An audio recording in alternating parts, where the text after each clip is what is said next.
രാവിലെ തന്നെ ഒരു സ്ഥലത്ത് പോകുമ്പോൾ ചൂലും കൊണ്ട് മൂദേവിനെ പോലെ നിന്നിട്ടുണ്ടാവും. ഇന്നത്തെ കാര്യം പോക്ക് തന്നെയാണ്. അതിനിപ്പോ ഞാൻ എന്നാ വേണ്ടേ? അനക്ക് പിന്നെ മിറ്റടിച്ചു വരണ്ടേ? നിങ്ങൾ അടിച്ചു വരുവാ പിന്നെ എന്തെങ്കിലും പറയുമ്പോൾ മുടന്ന് ഞാൻ ഇങ്ങനെ പറഞ്ഞാൽ മതി. ഞാൻ ചൂലിങ്ങോട്ടെ ചൂലവിടെ നിങ്ങൾ ചൂലവിടെ അമ്മേ അമ്മേ ഒന്നിങ്ങ് വരണ അമ്മേ.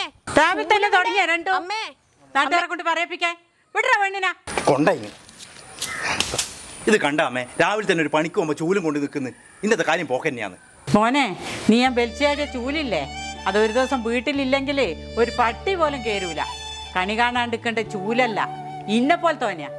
ഒരു വീട്ടിൽ പെണ്ണിന്റെ പ്രവൃത്തി ചൂലിന്റെ പ്രവൃത്തി മഹത്വമുള്ളതാണ്. ചൂലിന് സ്ഥാനം മൂലക്കല്ല.